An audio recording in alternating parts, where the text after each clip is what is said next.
Good evening. So, look, first of all, to both of you, first of all, thank you very much for volunteering to be part of this event today. It's a great honour to have you both here. Obviously, we've got someone at the level of Grant's experience and knowledge, and an OBE actually is part of this this event, which is really great. And then we have the king of the podcast, shall we say? Stop it, Sports Steve. Box.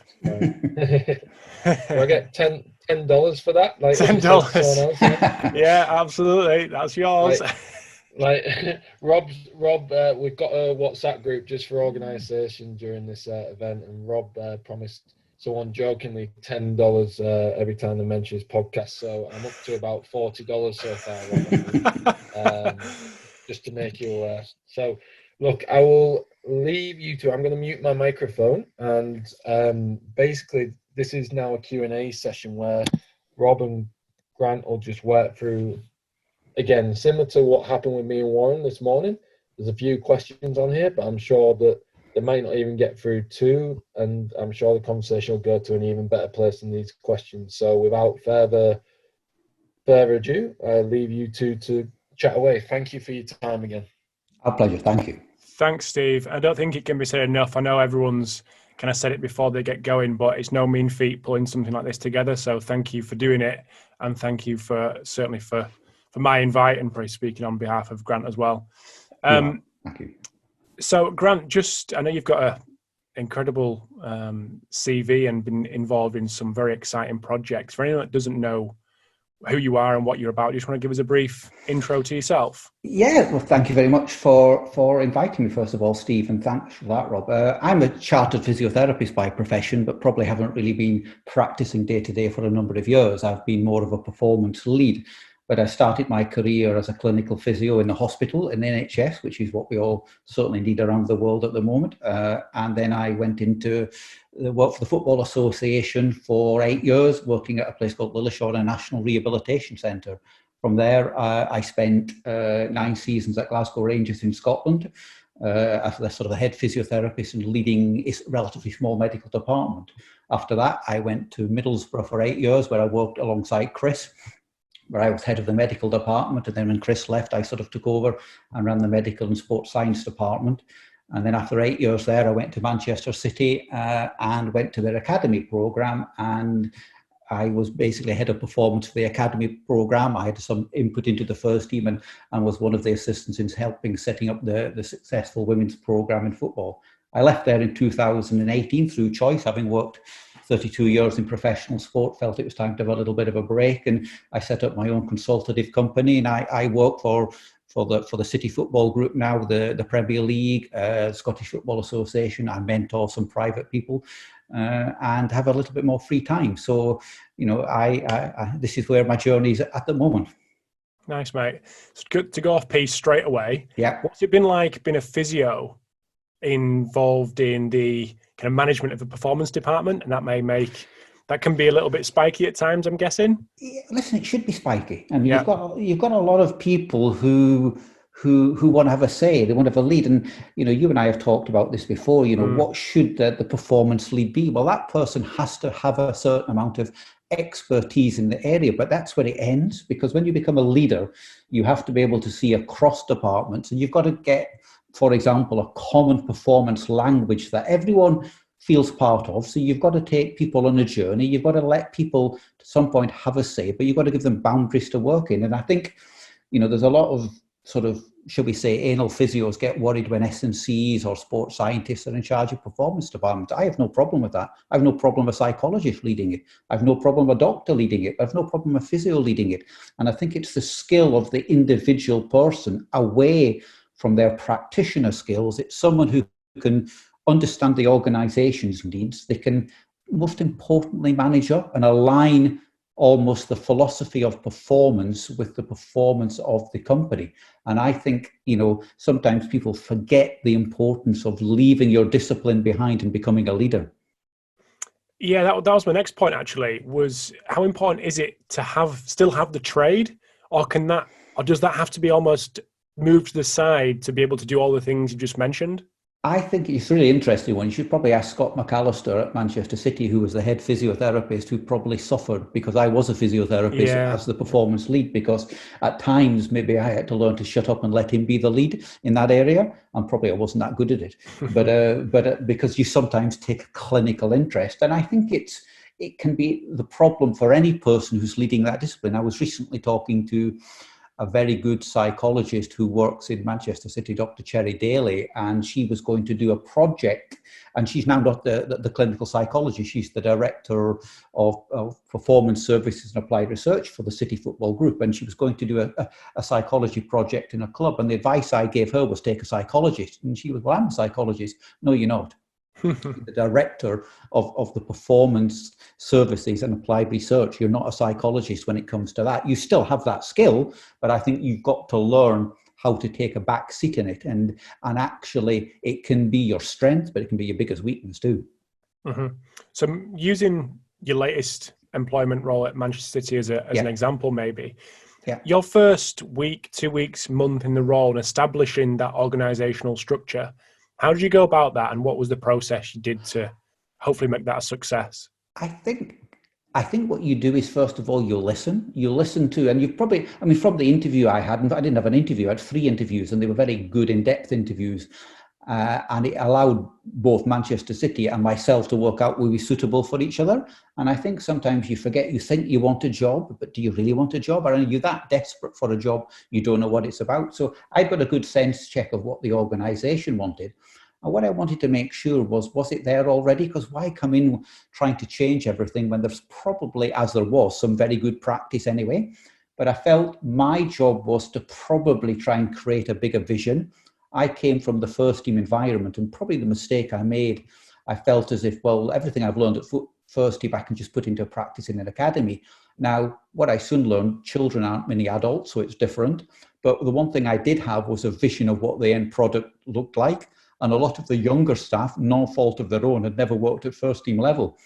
So they didn't know that. So my job was to almost try and map out a journey of how it was going to look and how I wanted to take people on that journey. But I wanted them to be part of that. It wasn't just me going to dictate how we were going to do things. So it was looking very clearly at job descriptions, but giving people responsibility and what they were good at. And I'm a great believer in what people are good at, you can be great at. What you're average at, you might be quite good at one day. So it was maximizing that. And where there was weaknesses or areas of development, supporting them. So very quickly, we had a system of high challenge and high support. But in that system, I was very ready to tell stories to the staff of things I'd got wrong in my journey previously, to almost create, as I call it, that psychological safety. You know, when you're in high performance, I've heard people talk about this already today, you're going to fail at times, and that's quite normal, but it's what do you learn from that? And what's the process of analysing it? So for me, it was trying to put in best practice systems of process, which is quite easy to do. The other bit, which is very difficult, is developing people. And that probably is the area that took the longest, but I expected to take the longest. And it wasn't just developing technical skills in people, but it's the soft skills. And, you know, those soft skills are, you know, and I think you've got that from all of the talks today. There's some very, very, very clever people been talking today on their subjects and how they do things, but actually connecting that to the organization, connecting it with coaches, connecting it with the chief executive, that's the difficult bit. Is that something that comes with experience, or is that something that you've purposely gone somewhere to learn from certain people and not a separate organization? I think it's a great question. I think it's a bit of both. I think you have to, you learn by getting quite some of it a lot wrong. I was very lucky. I worked with some outstanding coaches from a young age, like Walter Smith and Dick Advocat, and you saw their ability to manage situations. And I've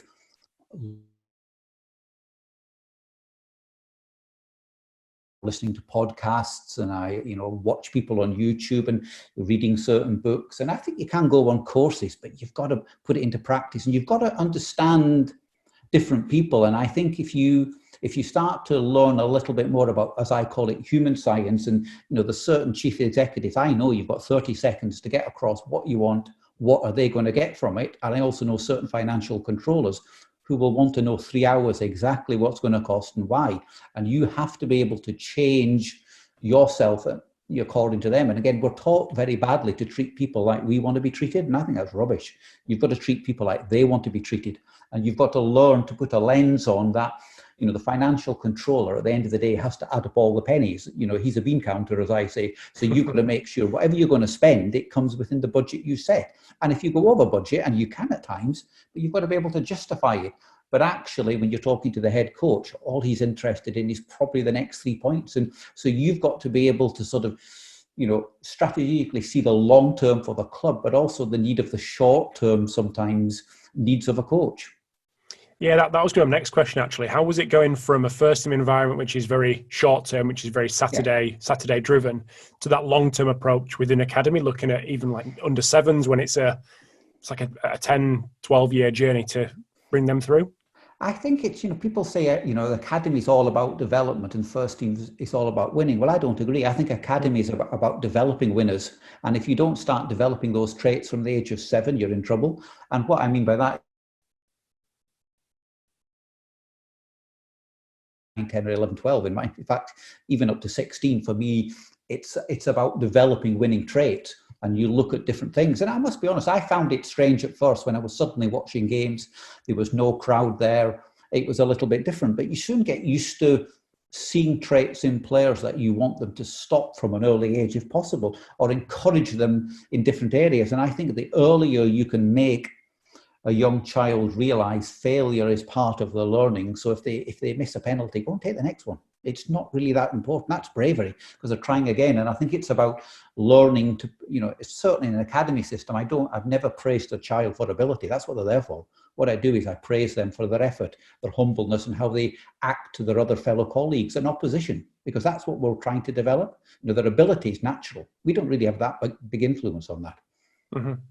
So your transition coming from a first team to an academy may be quite unique. There's a lot of people wanting to go the other way, Absolutely. Moving through the ranks from an academy to a first team. If you were going to go back or recommend and advise people that do want to make that transition going the other way, which is the more common way that people want to move, is there any advice that you'd give them based on your experience coming the other way? Yeah, I mean, I'm delighted I did it the way I did it. When I was at Middlesbrough, I had a massive interest in the academy because we were attached to the same building and we sort of had the same treatment room, and I enjoyed seeing the young players. So I do think there are, in many clubs, they're too separate. They're almost like separate clubs, and there shouldn't be. There's so much vast experience, and I'm a great believer in a bigger club. Why can't an academy physio go and spend, say, a week shadowing a first team physio? But likewise, the first team come down to the academy, and I think that way people get a greater understanding. The problem of the academy model going to the first team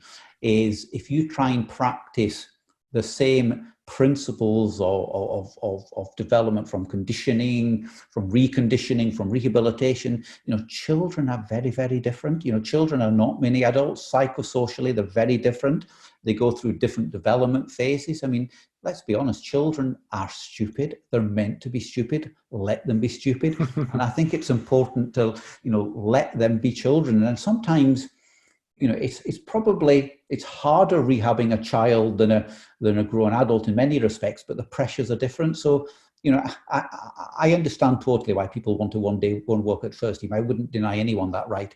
But I also think in time, and there are some great specialists who want to specialize in what I call pediatric performance. And I think that's fantastic. Well, on your point with regards to the two different environments, with the first team and the academy and like at Middlesbrough when they're all on one site, is there any benefit of that not being the case and actually being on two separate sites? And I know there's kind of earning the right to make that jump up to that other site. I think listen, it's a great point, and I think it's great but the problem is if you don't see what's that. I mean, I used to remember, again, when I go back to sometimes Rangers days and Middlesbrough days, when you lost games and games maybe you were meant to win, and you come in the next day, there's a certain atmosphere that, people feel under pressure. And I don't think it's a bad thing for young players to see that, to understand, defeat. And, we've heard so much today and some brilliant presentations on the importance of, physical load monitoring and how we should monitor things. But one of the biggest things that affects performance and injuries is pressure.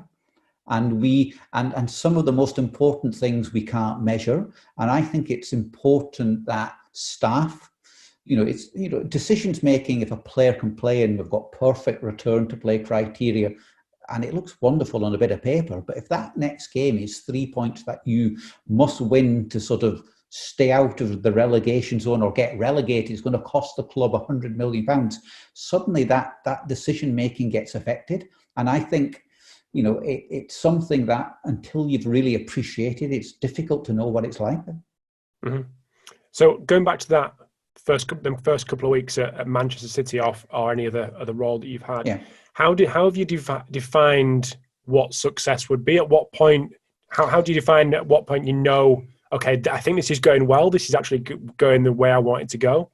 I think first of all, you set yourself, and if you're like me, I have a very healthy dissatisfaction of how well I'm doing, which means I'm never going to get quite where I get to because I want to move on quick. And some of the staff who've worked for me will tell you, Grant's the Tasmanian Devil. When we get there, he changes the questions. He wants to go again. But I think that's part of being a performance leader, and I think you've got to continually have that ability to go fast. But yet, I have learned that sometimes you've got to give people breathing space. You set yourself targets, and as I said to you, setting the processes like the return to play criteria, how injuries are going to be treated, how the conditioning plans, they're the straightforward bits. Development of the people, it's not quite a straight line. But I would say at Manchester City, to get where I wanted, I came in year 1. By year 5, I felt as if we were beginning to run the way I wanted to do it. But I think that's pretty normal. And one of the problems of that, by definition, some people don't get that length of time, and I can only thank an organisation like that actually, had a vision, and the vision came from the top. So don't think it was just Grant Downie's vision. It wasn't. It came much bigger than that. It came from the owners of the club. It came from the chief executive. It came from the director of football. And I've worked for organisations that are not like that too, but that's one of the reasons why they have success. Mm-hmm. So there are plenty of practitioners and listeners out there who maybe go into, not in this situation, but will go into back into their roles in professional clubs and be a little bit dissatisfied with, I don't know, wages or CPD budget or anything that is not making them totally fulfilled in their role. As the person that they're potentially not happy with, being the top of the tree in the roles that you've had, how do you stop that happening? Basically, how do you keep staff happy?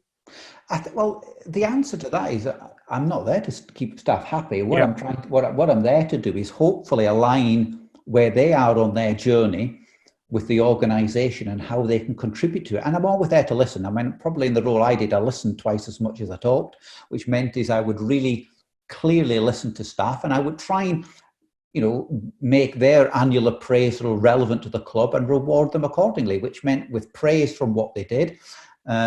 I would never pull anyone up for anything they get wrong in front of a group, but get them to try and buy into the sort of vision and mission of what you want. But at the same time, be ready to let staff go, because I think it's important that you do get changes. And, at times the other thing you've got to face as the performance leader, I've had to sack people, and it's one of the most unpleasant experiences you've ever had in your life, because, you lose sleep over it and you really have to think hard. But, at times, people's, shall we say, working, not so much ethic, but they're probably misaligned to the vision of the company and where you're taking them. And I've never moved anyone on my own volition. I've always spoke to senior people. I would love to give people opportunities, but you've got to do that as the performance lead. It's sometimes a very lonely place, and not many people are going to like you at times, but that's part of the job. Mm-hmm. So on that appraisals, I went to the Ulster Rugby Conference, and Nick Winkelman spoke about the personal development plans they have in place at the IRFU. Is that something that you had at City in terms of the appraisal, where it's discussing bigger things like salary and all that kind of thing, but the personal development things, where that person wants to go and how you can help facilitate that? Absolutely. Listen, the personal bit at City, and it's the bit I do quite a lot in my own work now. I sort of mentor a number of people in different organisations, not just physios. Most of the folk I mentor are performance leads and S&C coaches who are very keen to progress their career on. And it's all about their personal development. And it's developing soft skills. It's developing how to, for example, deal with conflict and not just confronting it with two sets of antlers and clashing. It's working out resolutions of what you wanted. It's about building emotional intelligence. It's about seeing the lens of other people. And so everyone at Manchester City would have a development plan, and some of it was technical, but as much of it was personal. And, when you're, certainly when recruiting new people into any positions, and I now, work with a number of organizations when they're recruiting for, let's say just like a head of sports science and S&C, and I often say to them, well, what are you looking for? And it's a bit like, we want someone who's got these qualifications. And I'm going, no, I'm not interested in that bit. We know that. What are you looking for in a person? Are you looking for someone who's going to stay for a while? Are you looking for someone who has got emotional intelligence? And if he hasn't, or she hasn't, how are you going to develop it? And what do you want from this person? And I say the word person, not practitioner, intentionally, because the practitioner bit will be quite straightforward. They will have the qualifications. They will be BASIS accredited. I know that, but that's not going to get you the job. It's the interview. It's the next bit is the key bit. And I think that's where organizations and sometimes need to do a little bit better. They traditionally interview people. They ask them to do a PowerPoint presentation. Tell me what you can do, what you can't do. They're interviewed by two people. And a lot of people like appointing people who sound and act like them. Well, I like to appoint people who sound nothing like me, look nothing like me, talk nothing like me, because then they're going to actually tell me when I'm going to do something wrong.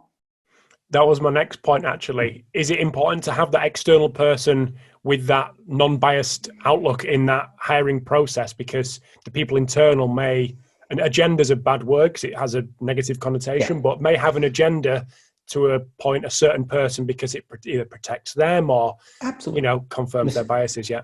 I think there's one of two ways you should undertake interviews. One is if you don't have enough people in your organization to sort of sit down and interview, invite someone externally in to help and let them know what the brief is. But if you have enough people, so for example, if I was interviewing at any position at Manchester City, the PA of the performance team, who was a very intelligent, emotionally intelligent lady, would meet the person at the front gate, show them around the facility for half an hour. Regularly, people wouldn't even speak to her because they thought she wasn't very important. Now, she actually had a vote, and she would say, Grant, I wouldn't employ them. They never spoke to me. I would listen to that seriously. Chris on the front desk, who was a very experienced bank manager for a number of years, retired and worked on the front desk, would also greet this person, would say, hello, how are you? They often ignored Chris. Now, I then would get all of the staff to try and meet this person for lunch just to get some feedback. This was even before I'd even met them. I then would get all the key stakeholders to meet them. So it's about 20 opinions I had coming into me. And I would have an opinion and I would make the ultimate decision, but I would be crazy not to listen to that amount of people to make a decision on a very important person. And as I said to you, because I interview people and everyone wants to agree with me. Of course they do, because they think I'm going to appoint them, but that's what I don't want. I actually want someone even at an interview who's going to, again, the little thing I often used to do at an interview, I would often take a bottle of water with, and I'd offer a sip out of the bottle. So the bottle was about 95% full. And I used to put that bottle in front of them and say, listen, look at that bottle. 95% of that's full of water. That's the complete knowledge for this job we're advertising. How far do you sit up on that? And I rarely would employ anyone with more than 50% knowledge, because if anyone's full and complete, they've got nothing to learn. What they're going to offer? I want people who've got a zest for knowledge. None of us are that full. I'm still not that full. I don't know that much, but I want to learn. And what I want to try and do is suss out their ability to want to learn. So we're just coming up to time, but I want to ask you one last, or maybe two last things if we have. So maybe a nice little soundbite here. What makes an organisation great, from your opinion? People. It's quite as simple as that. Great people who want to learn, who are thriving and pulling in the one direction, but they know what that direction is. And you don't go into that organisation and you see it littered over the wall. You actually see that by the people who greet you, who take you inside, who look at it, and they're proud of what they do. But you know something? They're prepared to make mistakes, because we all do. Excellent. And one last thing, career highlight, and don't say the OBE. I'm not going to say the OBE. I'm only joking. I'm not. I thought about that, and I thought it was a good way to end it tonight. Was the fact that I was trained, and I feel that my career is indebted to the NHS. I'm working in the NHS, and I was fortunate to have spent 3 fantastic years in the Glasgow Royal Infirmary, and I treated a British ex-commando who at 75 lost both his legs through vascular disease, and his aim was to get back and look after his disabled wife so she could have some quality time at home. And I actually, over 9 months, rehabbed him. And I remember him leaving crying because he wanted to go back and see his wife. Now, at this time, the way the world is, I think that's my career highlight. Good way to finish off. Thank you. Brilliant. Grant, Rob, thank you very much for that. Pleasure. I really Absolute appreciate pleasure. your time. And it was a really, really insightful conversation. I think, Joe, are you on the line? Yep, I'm here. Have you got a question for Grant or Rob as well? That's me one. Bloody hell. No, not for Rob, but Thanks, Joe. Grant, thanks. That was really interesting to kind of take a step back and think of things from more of an organizational piece. You mentioned pretty early on about the skill of being able to manage up, which I think is really important for all practitioners. And I just wonder what your advice is in terms of developing that skill for yourself. Yeah, listen, great question. I think the key is, first of all, understanding what the person above is going to expect from you in the role. And sometimes we very rarely ask them. So, for example, I remember when Tony Mulberry came to Middlesbrough, on the very first day, he said to me, Grant, just to let you know, I fall out with every physio because, you know, I clash heads with them. And I thought, oh, that's interesting. In the afternoon, I said, Tony, out of interest, why do you clash with every physio? He said, well, you have a morning meeting, don't you? I went, yeah. He said, no physio will invite me into it because they say I shouldn't know about medical facts. I went, well, why don't you come into the meeting for 5 minutes and I'll go over all the injuries with you with the staff, and then you can leave and we'll go into the detail. Grant, that's exactly what I want. And what I'm trying to say is no one ever asks these people what they want. I've seen a lot of physios, for example, when they get a new coach, almost walk in with a PowerPoint presentation of telling them how they do their job. Well, the first thing I do with new coaches or a chief executive is say to them, what do you expect from me? What would that look like on a good day? What would it look like on a bad day? So Walter Smith, for example, would want me to go in and give him the injury update over no more than 90 seconds in the morning to tell him who was ready to train, yes or no. In the afternoon, he'd come looking for detail. Now, I had to be free for both. Now, that was Dick Advocat, it was different. When it was Gareth Southgate, it was different. But I could alter my style according to their needs. And I think a lot of people think, no, you've got to listen to me my way. Well, no, you don't. You've got to find out what do they want.